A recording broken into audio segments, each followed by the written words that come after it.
bienvenidos a las 8:45. Hoy es día miércoles. Gustavo Berganza y Juan Luis Font estamos preparados para arrancar con la primera conversación de la noche que tiene por interlocutor al expresidente Álvaro Colom. Presidente, le damos la bienvenida. Gracias por estar con nosotros. El señor Colom ha sido hoy motivo de muchas menciones a partir de que almorzó con el presidente electo Jimmy Morales y esta noticia se ha difundido rápidamente, sobre todo ha generado muchos comentarios en redes sociales y en las interacciones que los diferentes medios tienen con sus respectivas audiencias. Gracias por acompañarnos, ese es el tema principal del que vamos a hablar en esta noche, pero hay mucho de qué hablar con el expresidente Colom. Presidente Colom, ¿cuál fue el motivo de la visita suya, de la reunión, mejor dicho, con el presidente Morales? Hoy como a las 10:30, 11 de la mañana me llamaron para invitarme a almorzar con el presidente Morales y yo acepté. ¿Quién fue el intermediario? Fue Alfredo González Gamarra. Okay. Alfredo González Gamarra es un empresario de radios, sobre todo en el occidente. Nosotros le Alfredo Miguel. Sí, muy bien. Sí, y yo tenía mucho tiempo de no hablar con Alfredo. Yo he estado bastante alejado de la política diaria, pero me pareció un acto de responsabilidad y de respeto. Él es el presidente electo, fue electo por los guatemaltecos. No pretendía hacer una reunión secreta, ni mucho menos, sino sí discreta, pues, porque yo mismo pienso que él lo que está haciendo es escuchando a personas. Él me contó que había hablado ya con varias organizaciones sociales, con algunos expresidentes, y lo que quería era escuchar y oír las opiniones de la coyuntura y la crisis y toda la cuestión. ¿Cuál es la preocupación que le planteó a usted el presidente Morales? Honestamente no me planteó alguna preocupación en particular, pero sí algunos temas. En mi opinión fue una conversación como de Estado, porque no nos conocíamos.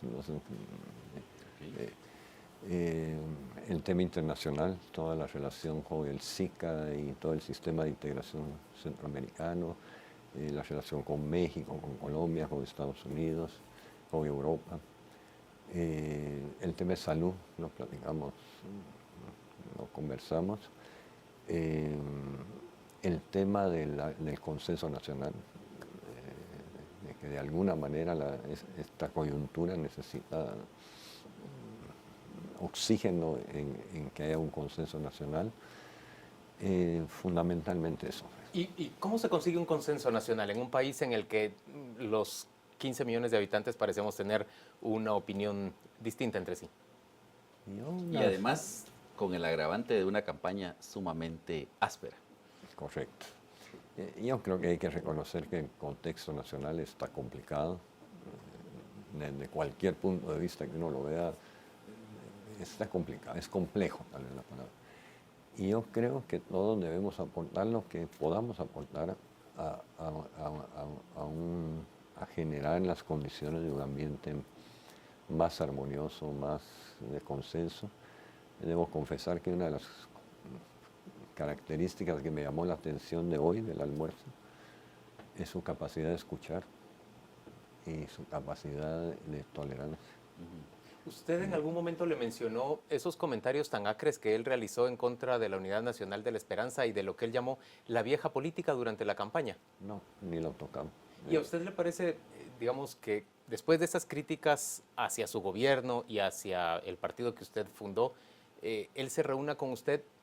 ¿Es objeto merecedor de críticas o más bien de lo contrario? Yo lo veo como acto de madurez, tanto de parte de él como de parte mía.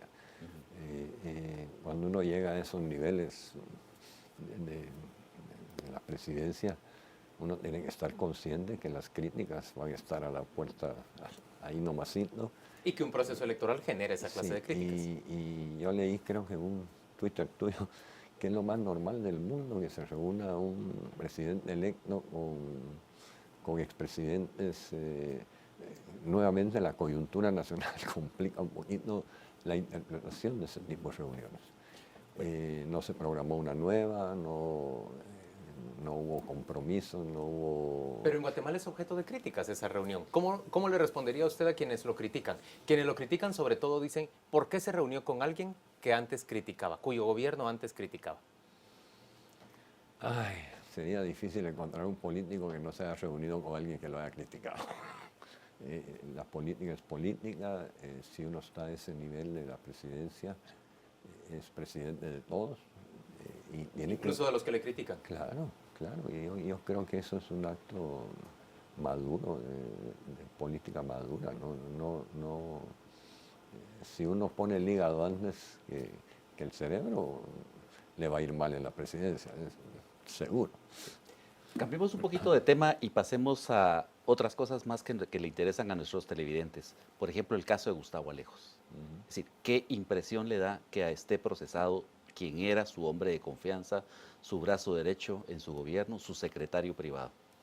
Ya lo dije en este medio hace un buen tiempo. Es una situación incómoda. Todos somos responsables de nuestros actos, en el caso de ejercer funciones, de nuestras funciones.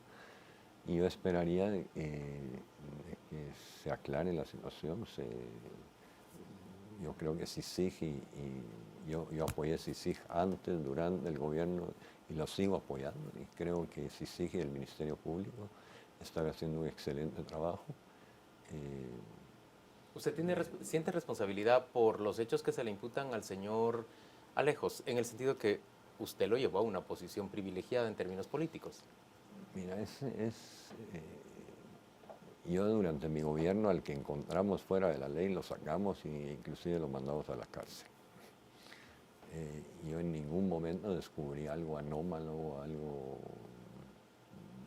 ilegal, algo en el trabajo de Gustavo. Pero usted escuchaba las críticas durante su gobierno, por ejemplo, respecto a la proveeduría onerosa de medicamentos al Estado, Sí, inclusive de la empresa que él representaba. Pero en la gestión creo que hay que diferenciar algo bien importante, el seguro social. Ningún gobierno ha respetado la autonomía del ICS como la respeté yo. Yo dejé las autoridades que dejó el presidente Berché, de hecho lo volví a nombrar, porque se está haciendo una gestión. Jamás manoseamos el ICS, ni en sus inversiones, ni en su dirección, etc. Entonces, en el caso del Ministerio de Salud, los distintos ministros ejecutaban su presupuesto y en gabinete o en la presidencia no se hablaba nunca de licitaciones y de eso, excepto aquellas que por alguna razón salían con algún problema público. Y se veía la parte política, pero la parte ejecutiva era de los ejecutores, de secretarías, ministerios, institutos, etc. Y en el caso particular de Gustavo, obviamente fue mi hombre de confianza muchos años. Es una situación incómoda, pero yo lo siento muchísimo por su familia, su padre, su hermano, pero la ley es la ley y hay que aclararlo. Okay. Ahora, pasemos a otro tema más, el tema de las elecciones. Es decir, ¿qué futuro le ve usted a la UNE luego de la derrota frente a Jimmy Morales y a un partido que por primera vez participa en las elecciones y un candidato que por primera vez participa en el balotaje y gana? Yo creo que este proceso electoral, todos los procesos electorales son distintos unos de otros, pero este en particular fue totalmente distinto a lo que yo viví o a lo que yo participé. Creo que hubo un fuerte voto en contra del sistema político. Creo que el presidente Morales supo manejar su liderazgo. Ya el pueblo decidió, hay que apoyarlo a él. Yo esperaría que el partido, ya Sandra anunció de que va a ser una oposición constructiva, etcétera, y creo que es lo que hay que hacer. ¿Usted sigue participando dentro de la Unidad Nacional de la Esperanza? No, yo estoy como presidente vitalicio, pero en el graderío y afuera de la estructura. ¿Y está interesado en volver a participar en la UNE? Yo sí. Hay una corriente de seguidores suyos adentro de la UNE. Hay un grupo que le llaman alvaristas y en los partidos siempre hay grupos. Yo pensaría que la UNE, si uno hace un análisis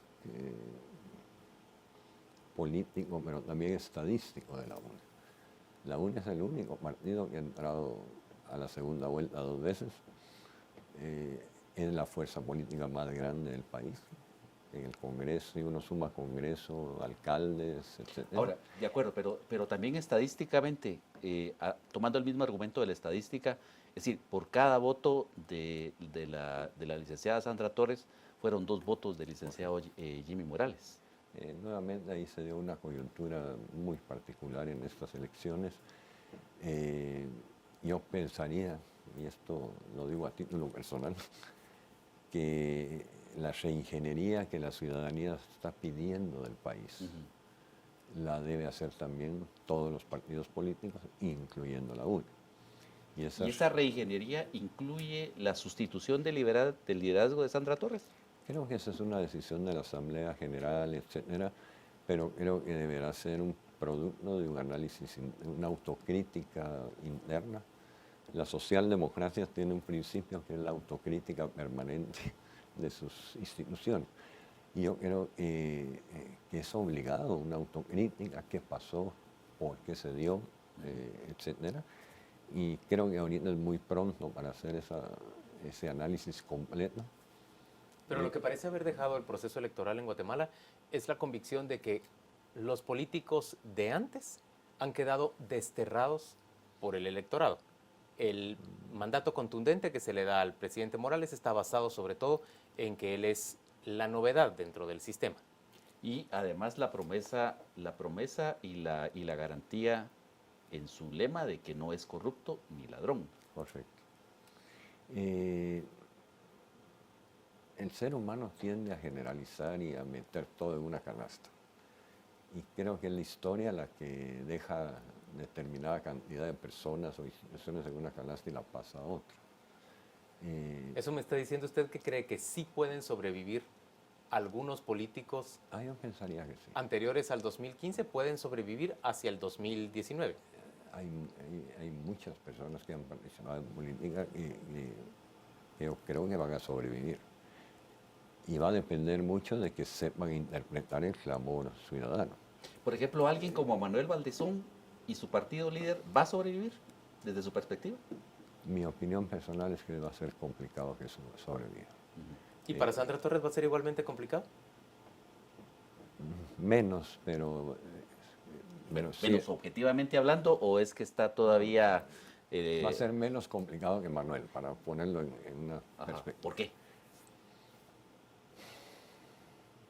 Aguantó la segunda vuelta, le ganó Manuel, y yo creo que eso tiene sus créditos. Y su tesonería, su espíritu tesonero, creo que va a tener que ver mucho con esa autocrítica, con el comportamiento, por ejemplo, de la bancada y del Congreso, con la renovación de cuadros. ¿Alguien como Alejandro Sinibaldi tiene futuro todavía? No creo. No. ¿Y el señor Yamatei? Tuvo una votación importante. Yo diría que tiene su segmento. Le voy a mencionar una última figura que compitió en esta campaña electoral, Suri Ríos. Bueno, ¿Tiene futuro? Suri ha estado presente en la política por muchos años. No sé cuál va a ser, no he leído ninguna declaración de ella que pudiera indicar si va a seguir o no va a seguir. Yo diría que, aunque entró tarde a la campaña, también tuvo su votación. Yo creo que nos platicamos detrás de cortina en el otro programa.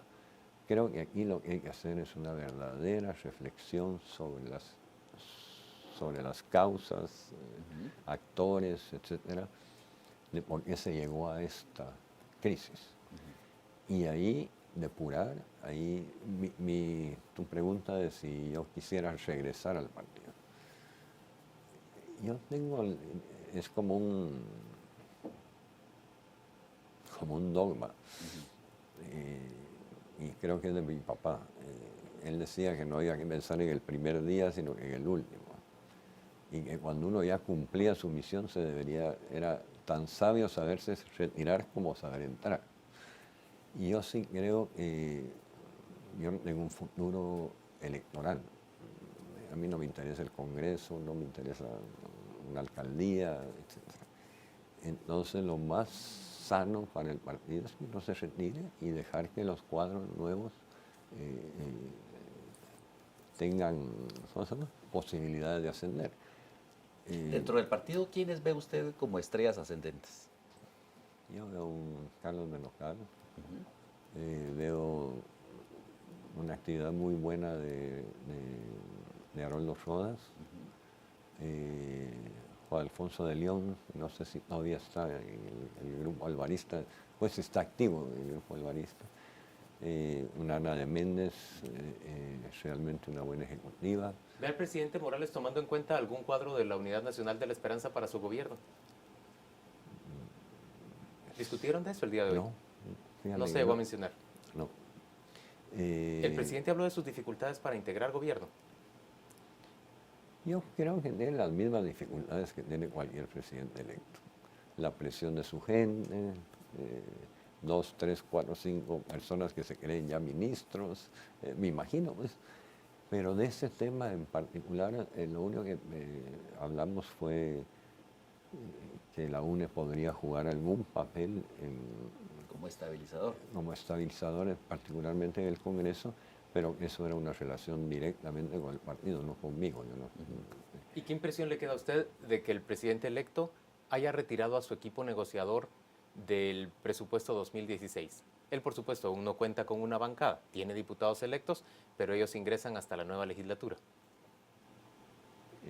Sinceramente, pienso que eso es lo correcto. ¿Retirar? ¿Por qué? Me lo estoy asumiendo. No lo hablamos hoy, ni siquiera lo tocamos. Pero creo que si se retiraron fue por algo. Y ese algo puede ser que ya no había mucho que negociar. No negociar, sino que plantear. Esa es mi opinión personal. Y yo creo que el Congreso tiene sobre ellos la vista de la ciudadanía. Ellos deberían generar un presupuesto viable y un presupuesto que no le dificulte más la situación al nuevo gobierno. Un presupuesto responsable. Pero esa es función del Congreso. Ahora, presidente, en el caso de la... Bueno, usted ya mencionó que lo ideal sería una unidad nacional alrededor de este gobierno, pero ¿qué son los pasos inmediatos que debe tomar el presidente Morales teniendo como tiene un partido tan pequeño, teniendo como tiene un grupo de colaboradores muy pequeño, teniendo como tiene una bancada de diputados mínima dentro del Congreso de la República?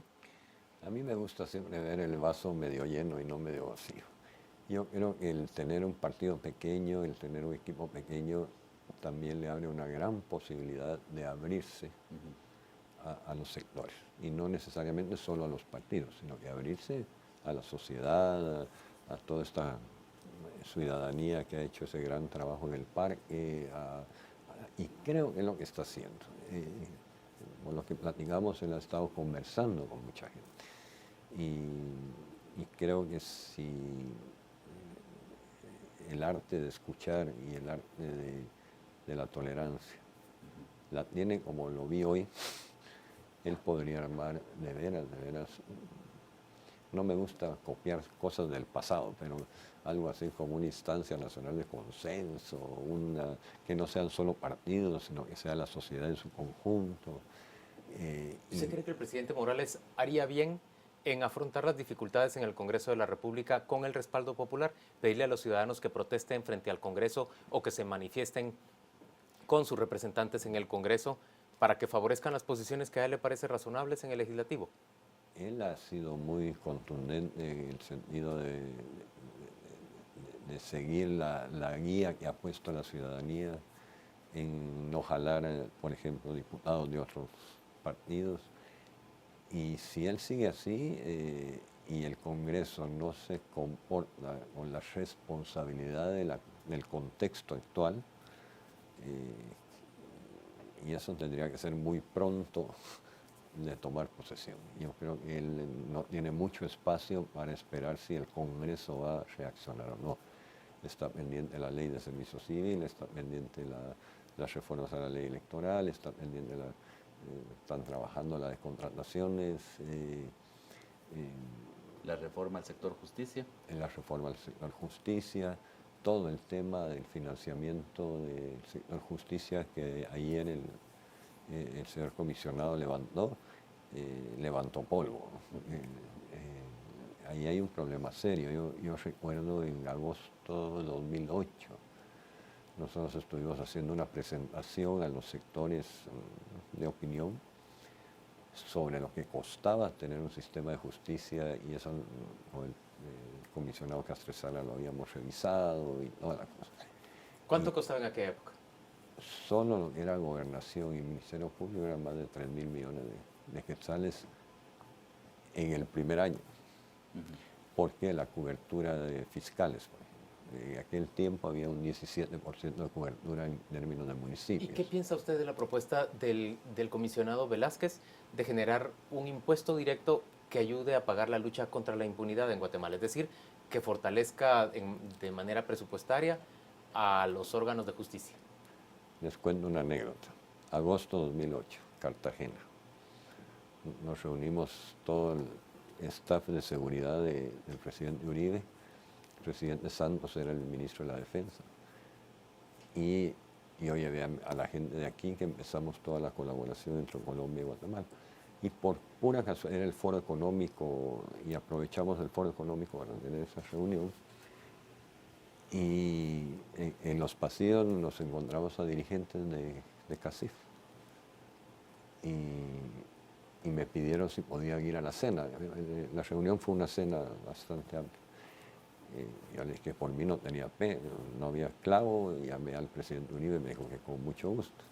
Ahí el presidente Uribe y el actual presidente Santos, cuando preguntaron cómo había hecho para recuperar la seguridad de Colombia, el sector privado aumentó los impuestos.